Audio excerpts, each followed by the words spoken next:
So I have my co-host here, Shira Davis. If you have any questions, you could also message her. She'll probably be able to help you out at any point throughout the presentation, okay?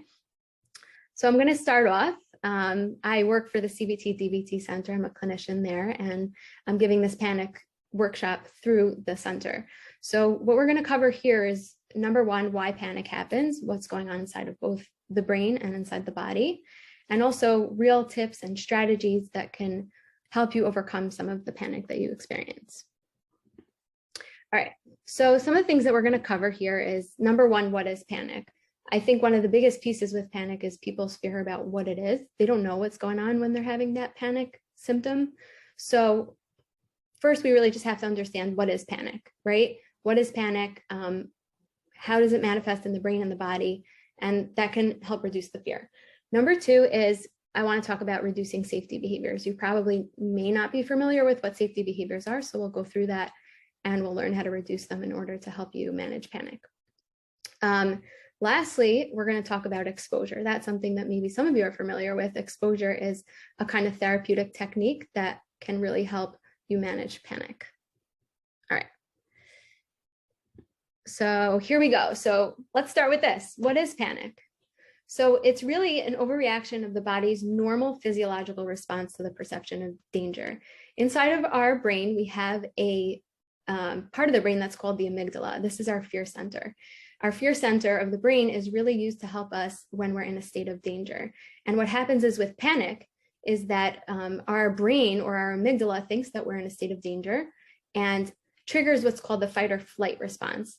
The fight or flight response is when we start to get activated, and it helps us respond when we're in a fearful situation. Except the problem is with panic is that there really is nothing to be fearful of. Our brain is just firing and going ding, ding, ding. There's something going on. Panic, panic, panic. Get away from the situation, either fight or flight, when really there's nothing to be afraid of. So typically panic symptoms can last anywhere from 2 to 10 minutes. And then what happens is we have a part of the brain that's called the prefrontal cortex. And our prefrontal cortex is like the reasoning part of our brain. And when the reason kicks in, it tells us, hey, there's nothing to be afraid of. There's nothing in your environment that's, scary or dangerous, and you can calm down. And the prefrontal cortex then calms the brain down, and we go back into our regular state. So one thing that I want to mention and make sure that you understand is that panic is a psychological condition, right? And we want to make sure that when we're having panic symptoms, they're coming from the psychological source and not because of a medical condition. So there are other reasons why we might have panic symptoms, like increased heart rate or increased oxygen to areas of the body, feeling of choking or feeling of numbness. Any of those symptoms can happen, and they might be due to panic, but they could be due to other issues as well, like heart disease, hypothyroidism, or even drug use. So you want to make sure that you rule out any medical conditions before you seek treatment for panic. All right. So here are some of the symptoms of panic that you might be experiencing. It could be things like hyperventilation, like breathing too quickly, increased heart rate, maybe you feel lightheaded or numb, or you're sweating, you're dizzy, you're trembling, you might have this fear of dying. It can be really scary to have panic. You might be even thinking to yourself, I should run to the emergency room, like I feel like I'm dying. That's how scary sometimes panic could be. So again, I just want to reassure you, there's nothing to be afraid of. It's just the amygdala overfiring and telling yourself there's something to be afraid of when there really isn't that much to be fearful of, okay? So I want to reiterate this a few times throughout this presentation, throughout this workshop. Symptoms are harmless and they're temporary. They're going to go away. Like we said, that prefrontal cortex is going to kick in and you'll be able to calm down over time. The idea is just you need to ride out the symptoms, you need to let them pass through, and you will be okay. So I actually wanted to see, I know we still have people coming in as the workshop is beginning, but I wanted to actually do a poll here to find out a little bit about everybody's symptoms in the workshop. Here we go. So it's going to ask you 2 questions about your panic symptoms. So let's find out what everybody is experiencing. You should be able to see the questions now. The first question is, what symptoms do you experience when you have a panic attack? And the second question is, how many panic attacks have you experienced? So either 1 to 3, 3 to 10, or more than 10. So So let's kind of find out here what the people have been experiencing. Nice, I see a lot of filling out. It's good, keep on going. And there are definitely more symptoms. I'm sure you know if you've had it before, but this is just, you know, a general idea. Okay, still waiting for a couple more. Okay, so we have 80% of people experience increased heart rate. We have 60% that have hyperventilation when they have panic. The dizziness, about 40% of you. Chest pain, 47%. Chills, only 13%. Faintness, 40%. Lightheadedness, 53%. So again, this is just to give you an idea of some of the symptoms that people are experiencing when they have panic. Okay. And how many panic attacks have you experienced? So 53% of people said between 1 and 3. Nobody said anywhere from 3 to 10, which is definitely interesting. And then for more than 10, we have 47% of people. So some of you have had only several, and then a lot of people have had more than 10. All right, so that's just to give you just a general sense. Okay. All right, jump back to our. Okay. Okay, so let me give you a little bit more of a background when I say what happens when those panic symptoms go off and the amygdala starts to fire. So if you look over on your left, I find that this is a very helpful diagram that could be used. So usually we have something called a trigger. A trigger is that cue that sets off the alarm system that says something's wrong. Can you see you could see right now. Okay, it might have taken a minute for the workshop presentation to show up. Okay, so typically there's that trigger at the top. If you look over here, and that's the cue that tells your body, tells your brain, uh-oh, something's wrong, ding, ding, ding, ring the fire alarm, panic's happening, something's wrong. So again, what's really important is that the trigger is interpreted as threatening. Not always do we interpret it as threatening. If we don't, then we don't go on to have a panic attack. But if we do interpret it as a threat or as something that we should be fearful of, then we go into what we call the anxiety loop over here. We start to feel the emotions of anxiety and fear, and then our body sensations start to increase. And like we'll have that increased heart rate, we're having that choking feeling, we're having oxygen go to the muscles inside of the body, and that's all preparing our body for that fight or flight mode to respond when we're in a state of danger, again, even though there's no danger going on. Then our thoughts kick in, and our thoughts and body symptoms tell us, uh-oh, you're having a heart attack, you're dying, get to the emergency room right now, something terrible is happening. And then what happens then is that we go back to experiencing more anxiety, more fear, we have more body sensations, and then we have more thoughts. And then all of a sudden we're in this anxiety loop where our panic continues to increase, get worse, and we're in a full-fledged panic attack. So let me give you an example of a panic, an example of something that might trigger a panic attack. The typical example like we use is with a tiger, right? So all of a sudden you're sitting in your office and everything's going smoothly, you're doing your thing, and boom, a tiger appears. Oh no, you interpret that trigger as something that's threatening. I have a tiger in my room, I need to get out of the situation. There's something really fearful going on, right? Now that actually, the difference between that and a panic attack is that a tiger is actually fearful, right? So our emotions tend to escalate quickly, and then we get into this loop, right? But if it's not a tiger and it's just a person, or it's just a test that's coming up, or it's just the fact that we just started dating somebody, whatever it is, that anxiety loop starts to continue, and there really is no need to get out of the situation because there is no real fear. There really is no threat. If you look over on the right side, it's kind of the same sort of diagram, but just presented a little bit differently. But what happens basically is that we notice body sensations of anxiety, like, again, we said increased heart rate, numbness, choking feelings of chills, that narrowed attention, narrowed vision. We start to worry about those sensations. We start to feel anxious. We start to notice more of those sensations. We worry more, and then we're in this panic cycle. Okay. So another piece that I wanted to mention, which is really important when it comes to anxiety, is the role of avoidance.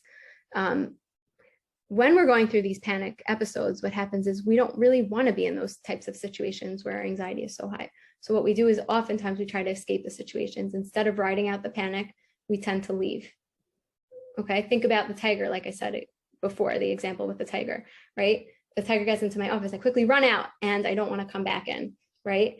But the problem is with avoidance is that what our brain does is something called generalization. Instead of my brain remembering that tigers are fearful and that I need to leave and get away from the tiger, it starts to associate my office as a place that's fearful, or maybe my computer, because I work at my computer. And the last time I was in my office and the tiger was there, I started to get anxious. So now, therefore, my computer starts to set off my anxiety. The office tends to set off my anxiety. The smell of my office sets off my anxiety.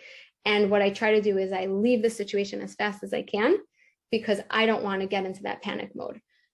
So even, let's say, before I walk into the office, the door starts to get me anxious.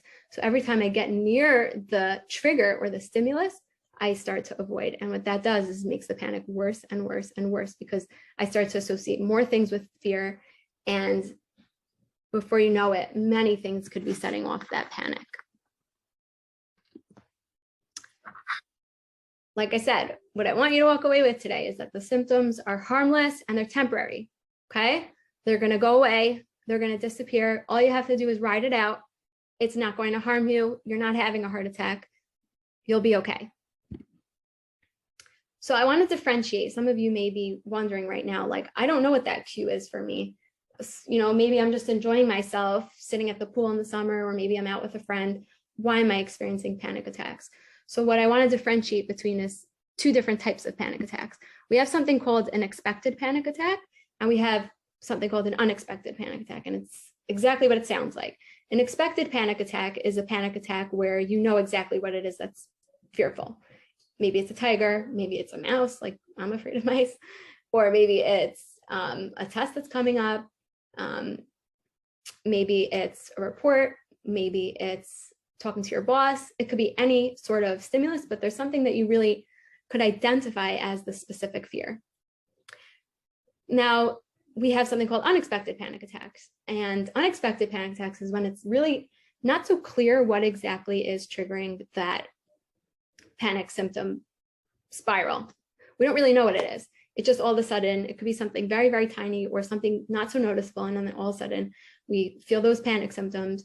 We start to get anxious. We feel those panic symptoms. Our thoughts start to go off. And then we're in full-blown panic mode. So we'll talk a little bit more about why maybe it's not even so important to know what that cue is. In some cases it is, and in some cases it's not. We can still deal with it without knowing what the cue is. Okay.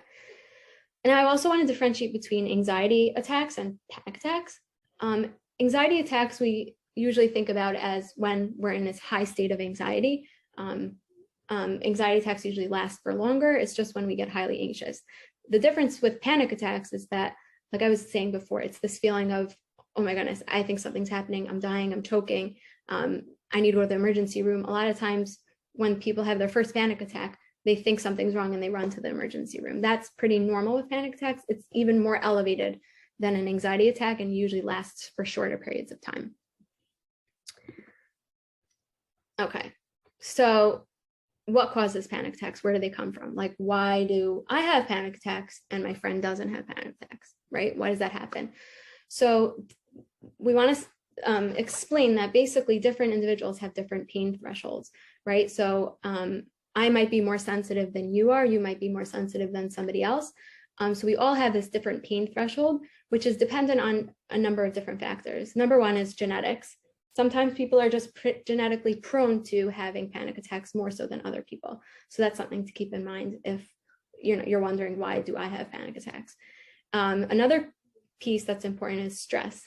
Sometimes when we're going through highly stressful times in our lives, we're more likely to have a panic attack, even if it wasn't, even again, if there was no clear trigger in the moment. If we're in a high state of stress, it's possible for a panic attack to be triggered more easily. So think, maybe, if somebody's ill in the family, or if you're going through a transition, you're moving, you're getting married, you're starting a new job, anything that could be a transition or a stress could be a cause for why you're having panic attacks begin, okay? Another piece that's very similar is trauma. So if you've had a background of trauma, any kind of abuse or anything like that, it could also increase your likelihood of having panic attacks. And then the last piece is learned behavior. So I'm going to give you an example for this because that'll help us explain like what I mentioned before about generalization. And I think I kind of mentioned it before, but it's this idea that what happens is sometimes we have a panic attack that's triggered from something small, but then our amygdala learns that this situation was scary for me and therefore takes other cues in that environment and starts to generalize it and say, oh no, those are also a cause for fear. So I'll give you an example. Let's say you decide to go to a restaurant with a friend because you just want to enjoy the day out, you have a day off, you walk in with a friend, you start to sit down, you enjoy yourself, the waiter comes over and says, hey, what do you want to order today? So you order yourself a lasagna and a tall iced coffee. You're enjoying yourself, the music's loud, there's lots of people in there, but really, even though it's been a good day for you, you've been undergoing a lot of stress because there's something going on in your life that's making it more difficult for you. Even though in the moment you're okay, there's a lot of high stress that you're kind of going through at the time. And all of a sudden, we don't necessarily know what happens, but the panic attack is triggered, right? And you start to have those panic symptoms. You start to feel like, oh no, I'm choking. Something's going on. I'm feeling numb. Why is my heart rate going up? And that panic spiral starts to happen.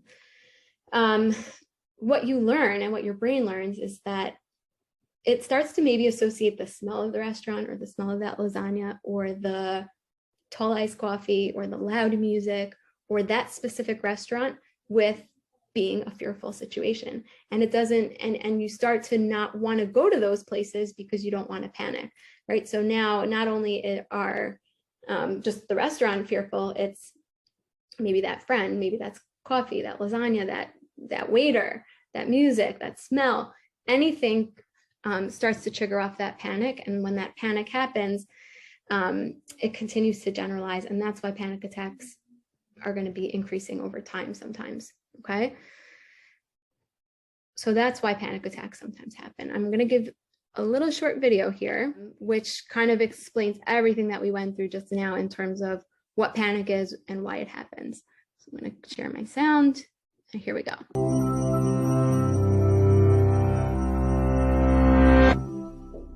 The body becomes its own corset. Past, present, and future exist as a single force. A swing without gravity soars to a terrifying height. The outlines of people and things dissolve. Countless poets and writers have tried to put words to the experience of a panic attack. A sensation so overwhelming, many people mistake it for a heart attack, stroke, or other life-threatening crisis. Though panic attacks don't cause long-term physical harm, afterwards, the fear of another attack can limit someone's daily life and cause panic attacks. Studies suggest that almost a third of us will experience at least one panic attack in our lives. And whether it's your first, your 100th, or you're witnessing someone else go through one, no one wants to repeat the experience. Even learning about them can be uncomfortable, but it's necessary, because the first step to preventing panic attacks is understanding them. At its core, a panic attack is an overreaction to the body's normal physiological response to the perception of danger. This response starts with the amygdala, the brain region involved in processing fear. When the amygdala perceives danger, it stimulates the sympathetic nervous system, which triggers the release of adrenaline. Adrenaline prompts an increase in the heart and breathing rate to get blood and oxygen to the muscles of the arms and legs. This also sends oxygen to the brain, making it more alert and responsive. During a panic attack, this response is exaggerated well past what would be useful in a dangerous situation, causing a racing heart, heavy breathing, or hyperventilation. The changes to blood flow cause lightheadedness and numbness in the hands and feet. A panic attack usually peaks within 10 minutes. Then, the prefrontal cortex takes over from the amygdala and stimulates the parasympathetic nervous system. This triggers the release of a hormone called acetylcholine that decreases the heart rate and gradually winds down the panic attack. In a panic attack, the body's perception of danger is enough to trigger the response we would have to a real threat, and then some. We don't know for sure why this happens, but sometimes cues in the environment that remind us of traumatic past experience can trigger a panic attack. Panic attacks can be part of anxiety disorders like PTSD, social anxiety disorder, OCD, and generalized anxiety disorder.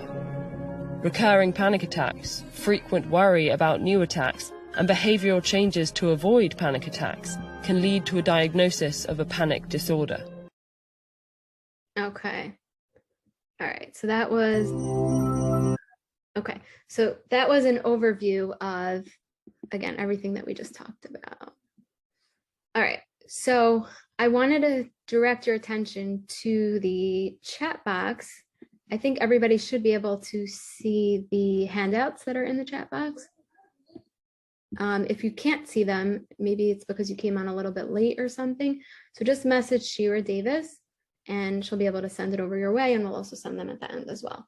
Okay, so I'm going to try to share my screen because I do want to just explain to you a little bit of how these worksheets could be helpful. Okay, so if you look at the first handout, it's called "How Does This All Add Up to a Panic Attack?" Okay, so this is, again, just an overview of everything that we've discussed so far. What is panic? Why does it happen? How does it relate to the brain and the body? And why am I so scared? Okay, so it goes through everything right here. And I have these two diagrams that I mentioned to you in the workshop as well. Okay. Now I want to direct your attention to the second worksheet. It says a 2, and then it says making sense of your panic. So this is where I want to give everybody the opportunity to actually figure out their own panic. How does it happen? What are the triggers, if there are any? And what kind of body sensations do you have? What kind of thoughts do you have? Because awareness of those panic symptoms and how they manifest is really, really important. So again, this diagram is basically what I explained to you before about how all those symptoms are triggered. Here is an example of somebody else's panic symptoms and how they manifest and how it affects the emotions, the body sensations, and the thoughts. And I also want to direct your attention to the bottom, which is the behaviors and the consequences. I mentioned to you before the idea of avoidance, and what happens with panic is that we typically want to avoid those situations that trigger our panic because we don't want to feel that anxiety. It's uncomfortable for us, right? So what's really important is to be able to identify what kind of behaviors do we do differently in order to avoid our panic, and what are we doing that also helps to reinforce our panic? Like, are we doing things that help teach our brain, yes, there is something to fear. Yes, the restaurant is dangerous. Yes, the mouse is dangerous, or whatever that cue is for you. So I want to see if you could, again, identify some of the behaviors. Like in this example, it was avoid places where I panicked before, or carry a bottle of water with me so that I can drink and calm myself down, or go outside to get fresh air if I start to feel panic. So those are all kinds of behaviors that help to avoid riding out the panic. And then again, look on the right side, the consequences. Usually what happens is we have a relief from the escape or the avoidance of the situation, but that in the long run, the panic isn't getting better. In fact, it's getting worse. So I'm going to just draw you all the way down to the last page over here. And if you could, maybe for yourself, identify what is those triggers, what are the emotions, which are usually anxiety, fear, panic. It's typically the symptoms associated with panic. What are the body sensations? What are the thoughts? What are the behaviors, and what are the consequences? So I know most of you obviously don't have it printed out, but maybe you can fill it in on the PDF. So I'm going to give everybody a minute or two just to fill that out. If you email me at the end of the presentation, I'll be able to send it over after. Again, if you reach out to anybody here, we'll be able to help you. All right, we're going to move on to the next part of the presentation, but don't worry if you haven't seen the handouts, we'll definitely get them to you. Okay, so the first part we covered, that was all about panic, how it manifests, and how the awareness of understanding what panic attacks are can help reduce the fear. The second piece is reducing safety behaviors, and that's more aiming at those two bottom pieces that I just mentioned, the behaviors and the consequences of those behaviors. So what oftentimes happens with safety behaviors is these are behaviors that actually help us reduce anxiety when we're feeling fear in the short term, except that ultimately they end up prolonging our anxiety because they reinforce our belief that there's something dangerous in the environment. So let's go back to our restaurant example, right? You're sitting in the restaurant and you start to panic, right? So if you engage in a safety behavior, which is a coping behavior to help you with your anxiety, like you go over to the window and you start to get fresh air from the window, what you're doing is you're actually teaching your mind that there is anxiety that you should be fearful of. The restaurant is fearful, there's something wrong. And it doesn't actually allow you to panic. So it distracts you from your anxiety without allowing you to really confront it. So it might seem like it doesn't make any sense, but the real truth is what you need to do is just sit through the panic and not do any safety behaviors. So typically safety behaviors serve the function of helping you like escape the situation or rescue you from the situation, right? So you maybe do something that helps alleviate the panic. Number two, sometimes it helps us suppress the second piece of it is that we suppress or check panic attack symptoms. So for example, like if one of your symptoms is that you feel like you're choking all the time when you're having a panic attack, so you want to, if you're constantly checking by swallowing often or checking your heart rate, monitoring your oxygen levels, anything like that, that's also a safety behavior. I'm sorry, trying to monitor some of the behaviors. Number three is avoidance of places or situations where you fear a panic attack will occur. So instead of even going into the restaurant, you stop going to that restaurant altogether. So that's another example of a common safety behavior. Okay, so here are some things to look through. You might avoid situations in which panic has been triggered. You might open all the windows to keep yourself cool. You might check your pulse and your blood pressure. You might wear loose clothing around your neck in order to relieve your feeling of being choked. You might check that you can swallow. You might pay attention to your breath. All of those things, what they're serving the function of is they're not allowing you to sit through the panic. And the most important thing for you to learn is that the symptoms are harmless and temporary and that you can survive them. So I'm going to jump out and I'm going to leave it on the screen this time. So in case anybody who doesn't have the, who doesn't see the handouts, you can just look on my screen. Okay, so we're going to jump to actually handout number 4. Number 3's, the 2 3s we're going to skip. They're kind of similar. It's just a blank page. It's really asking you to identify what are your safety behaviors. You want to know what kind of things are you doing that are helping to reinforce your anxiety?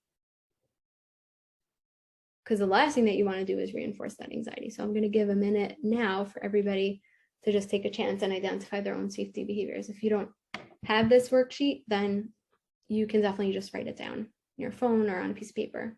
So you want to identify at least 3 things that you're doing that are helping to reinforce that that are helping to reinforce your panic. So what you want to do is you want to be able to identify your safety behaviors. That's what we just discussed, right? What are your safety behaviors? What do you do in the moment when you're experiencing panic?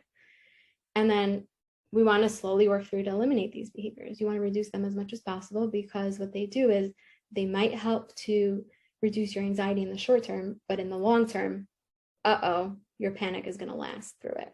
It's going to teach you that your panic is something that you should fear and that you're not able to tolerate it on your own.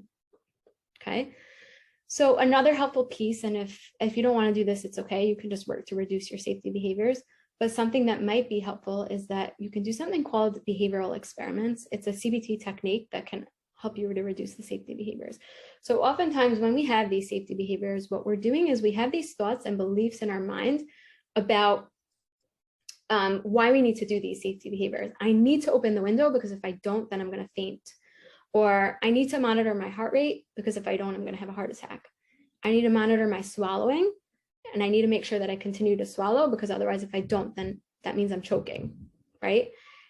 And what we're doing is we're engaging in all sorts of safety behaviors to make sure that we're not getting to that worst case scenario that we're trying to avoid, okay? So with behavioral experiments, what you want to do is you actually just want to test out the belief that you set for yourself. So if, let's say you set for yourself this belief, if I don't open the windows, then I'll faint.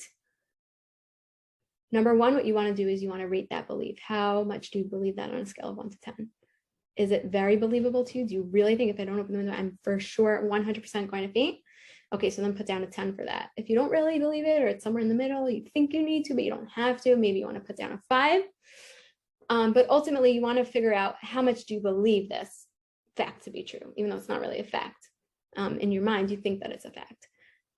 Okay, that's number one. The next thing that you want to do is you actually just want to go out and test that experiment. If you're having panic, just don't open the windows. Okay? Don't open the windows. And then ask yourself, did that scenario come true? Did I faint? If you fainted, okay? But you probably didn't faint, right? Because like we said, with panic, it's just that you're getting nervous that these worst case scenarios are happening, and you're thinking that you're dying, you're thinking that you're choking, but you're not. You're really, really not. It's just your amygdala overfiring.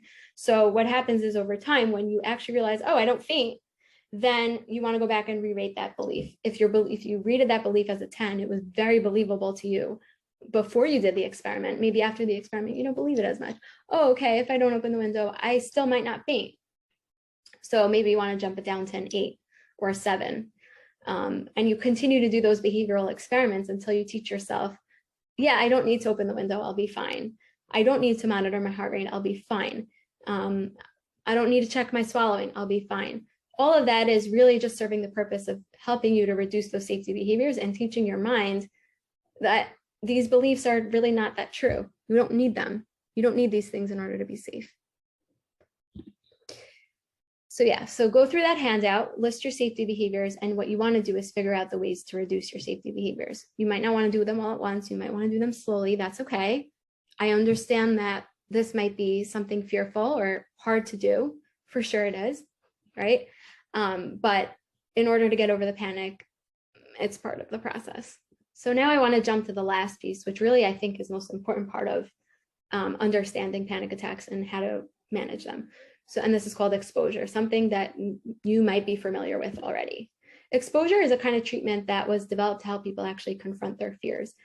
It involves basically repeatedly and gradually going into feared situations until you start to feel less anxious. What it does is it teaches you 2 core pieces. Number one, that the dangerous thing that you're expecting is probably not going to happen, but even if it does happen, you'll be able to survive it. You'll be okay.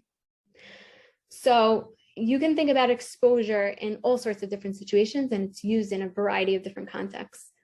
Think maybe if someone has social anxiety, exposure is used to help them expose themselves to social situations so that they learn there's nothing fearful about meeting people or having fun with people or socializing. It's also used with OCD. It's also used with PTSD to help people expose themselves to the things that they're afraid of in their trauma or their memory. It's used in all sorts of different ways, and it's extremely, extremely, extremely effective. So exposure, if you think about it, can also be used with panic. So there are a couple of different reasons of why exposure works. Number one is this idea of habituation. It's just habit. What happens is over time, when you engage in something, it's just not as scary anymore. That's what habit does. The more you do it, the less fearful you're going to be. Number two is self-efficacy. It's this idea that you're capable of creating change in your environment and that you are efficacious. You're capable, you can do it. And when somebody goes out and they face their fears, they feel like $1 million, like I just conquered the world.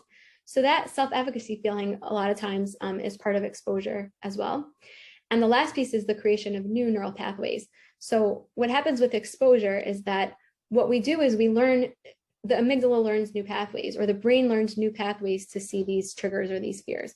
So let's say, for example, in the past, the restaurant you associated with fear or with panic, the more times you go into the restaurant, the more times you eat there, the more times you interact with people there, these new neural pathways or these new learning pathways start to develop in the brain.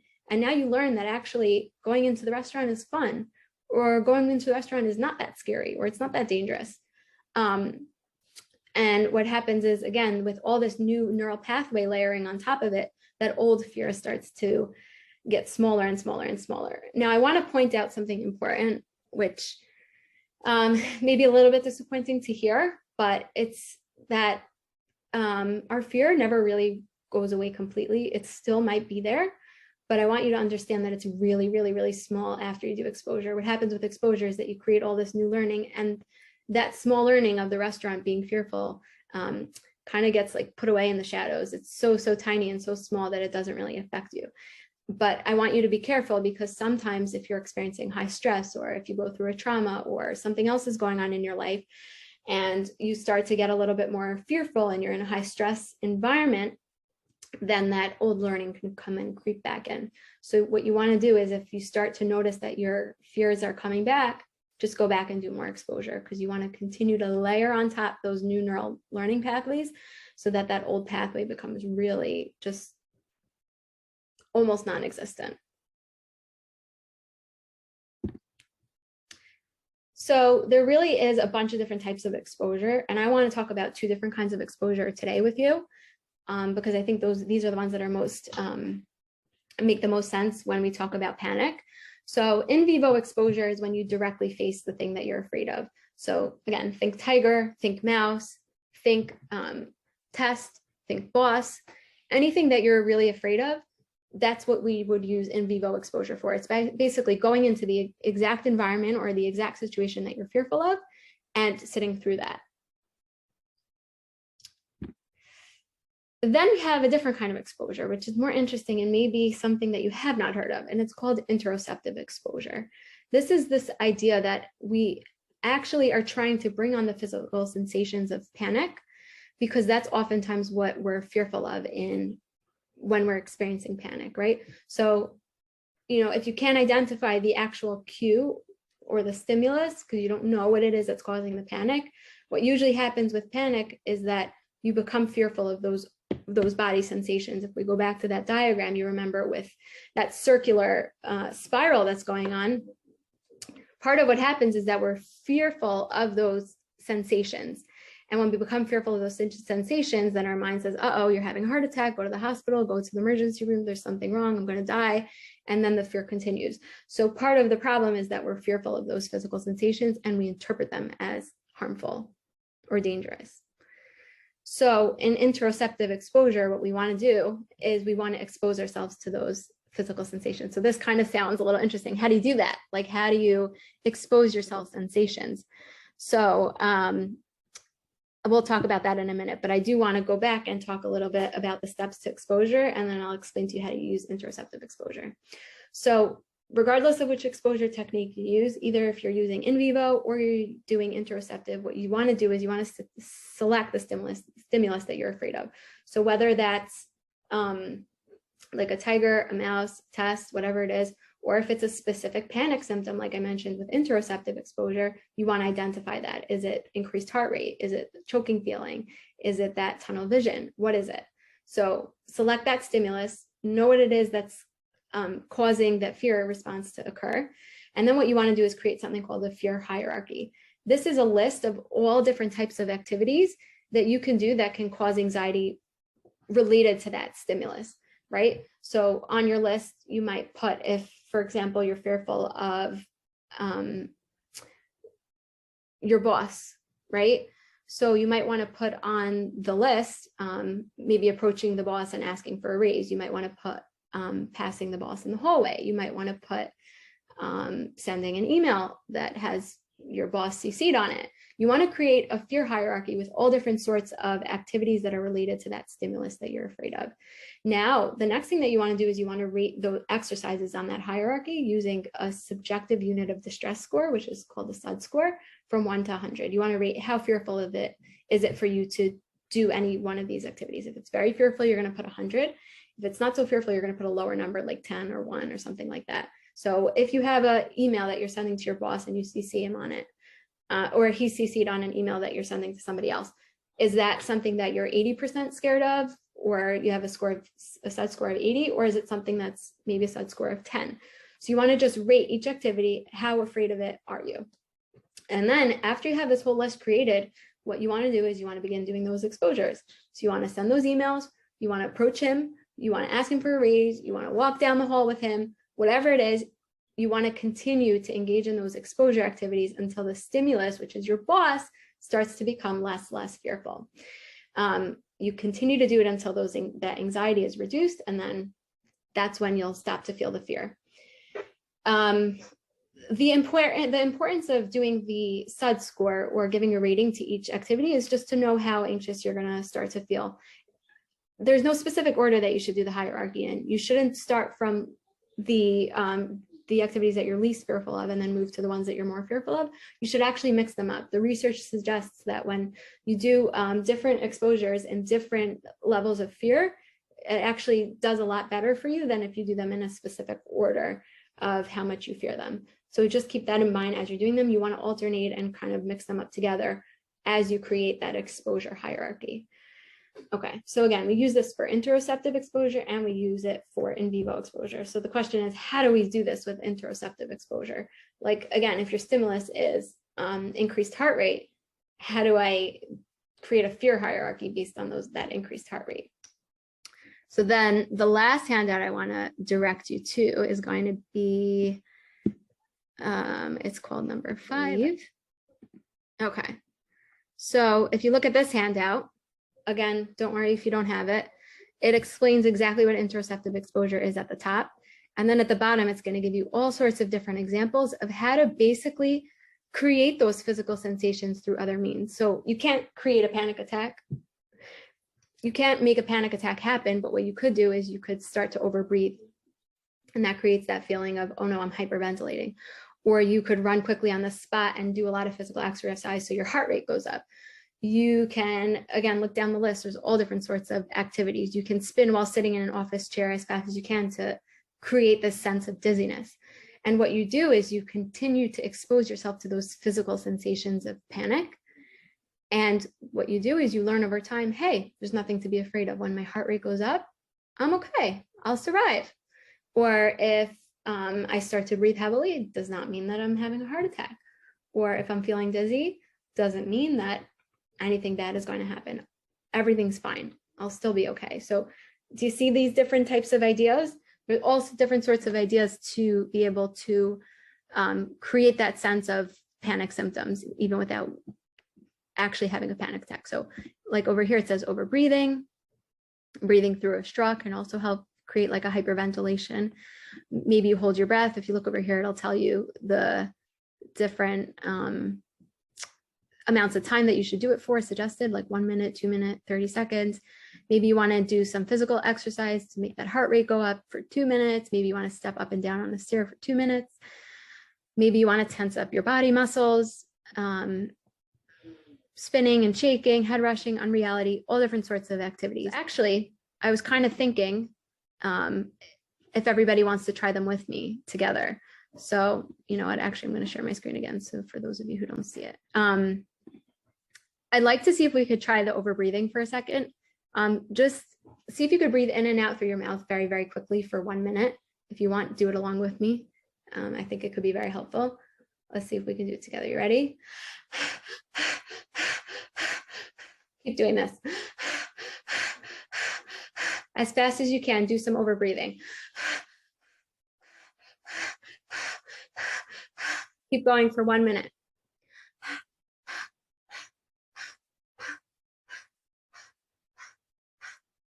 Faster. Try to stimulate that panic feeling.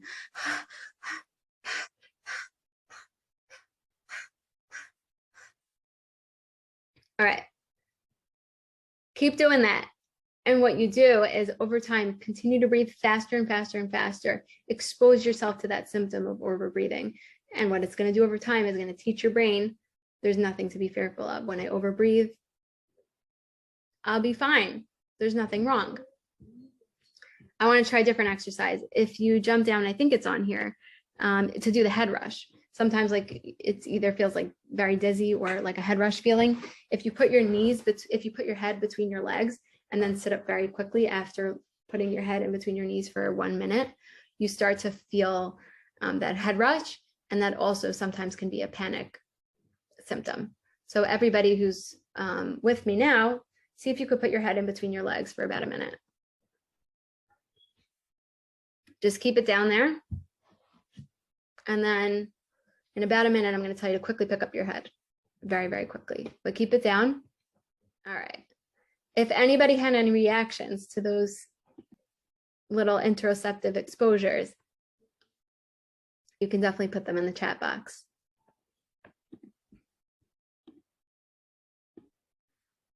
So again, if we go back to the idea of creating a fear hierarchy, figure out what are those symptoms that you're fearful of. Are you fearful of the heart rate? Are you fearful of choking? Are you fearful of that tunnel vision? What are those things? Put them down, pick a specific stimulus, and then create different exercises based on the handout that I gave you, or come up with your own creative exercises, whatever you want. Try to see if you could create those symptoms of panic, and then slowly work through them. Do the exposures over and over and over and over. The more exposures you do, the more those neural pathways are going to form, and the better off you'll be, the less panic you'll probably feel. Okay, so we did the let's practice. I want to take about a minute to talk about increase the effectiveness of exposure. If this is just extra information, if it doesn't speak to you, it's not necessary. But I do want to talk about ways that you could increase the effectiveness of exposure. The one important piece that I really, really want you to understand is that exposure is only helpful if it actually creates the anxiety and it creates the fear. If you're not feeling fearful during an exposure, you're not doing exposure. The whole point is that what your brain needs to learn is that there's nothing to be afraid of when I do this activity, right? So you want your brain to get anxious and then realize, uh-oh, there's nothing wrong. Let me go back, okay? So it's called activate to generate, this idea that we have to activate the amygdala. The amygdala has to be in a state of fear in order for us to generate those new neural pathways, okay? What you also want to do is you want to vary the fears. So you don't want to do the exact same exercise over and over and over. What you want to do is all those different sorts of exercises on your hierarchy. Other thing that you want to do is vary the context. Okay, which means that you don't always want to do it in the same situation. If you've had panic attacks in multiple locations, you want to try to do some of the interoceptive exposure or the in vivo exposure in those different contexts.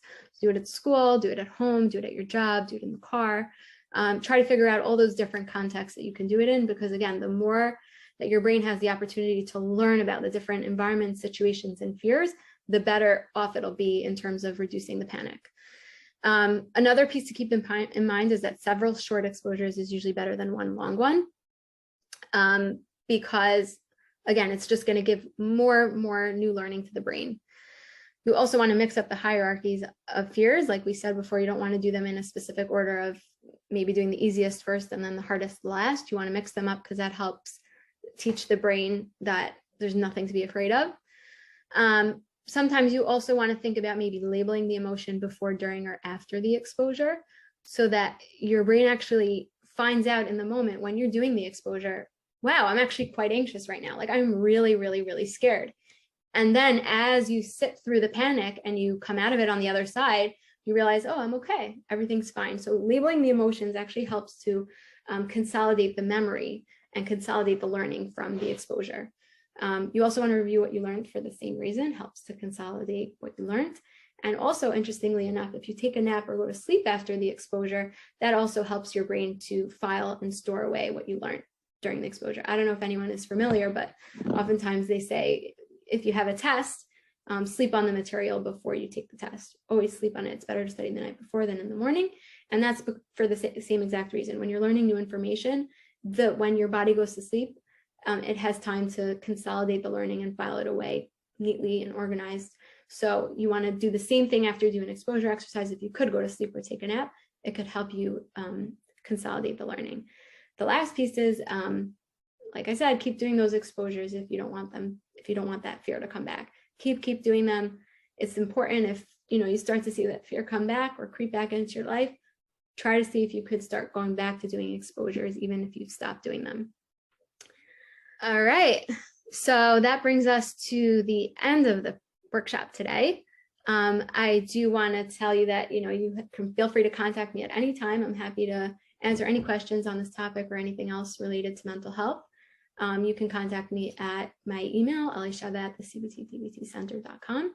And I also want to tell you that if you want to pursue further treatment with panic or with a variety of other different mental health symptoms like anxiety or depression or emotional dysregulation or trauma, anything like that, please reach out to us. We're happy to help you.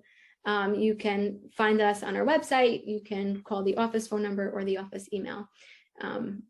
So all the information is right here. We're happy to help. We're passionate about mental health, and we'd love to help you out if you have any further questions. We have 3 minutes left. If anybody wants to jump in and ask a question, I'm happy to answer them. Does anybody want to? I see some in the chat box, so I'll see if I could try to address 1 or 2 of these questions here. Okay, so somebody said, what if you have a fear of a situation, not a thing? Fear of abandonment, not having security of a parent or husband there to protect me, or any secure person when I am a mature, capable adult. So interestingly enough, when it comes to fears that aren't necessarily related to a physical stimulus, the same applies, which is that you need to expose yourself to the fear, right? What you need to learn is that it's okay to be alone sometimes. It's okay if I don't have someone with me at all times. I can survive. I can still function as a human. And while we all do love and want human connection, it's okay to be alone sometimes, and I can survive it. The more you tell yourself, I can't survive, I'm not okay, I can't tolerate it, the worse your anxiety is going to get about it. Someone else asked me, what do you do during exposure? Can you bring your mind to a safe place that helps you tolerate the anxiety? When I picked up my head, my body immediately went into deep breathing, parasympathetic mode. Yeah, so typically, you don't actually want to engage in any relaxation or safe place kind of work while you're going through the actual fear or the exposure, because the whole point, like I mentioned before, is you actually want to experience the fear. When you engage in relaxation exercises, you're stopping your brain from being able to experience the fear. In order for your body to learn that panic is okay, it has to experience the panic and survive it and tolerate it. So you want to try to stay away from breathing exercises, relaxation exercises while you're trying to do exposure. Exposure plus relaxation is not going to work. That seems to be mostly it for the questions. I want to thank everybody here for coming and taking part in this workshop with me. Again, feel free, if you haven't been able to access the worksheets, I'll be happy to send them your way. I really appreciate everybody joining, and I look forward to hearing from you if you have any further questions. Bye.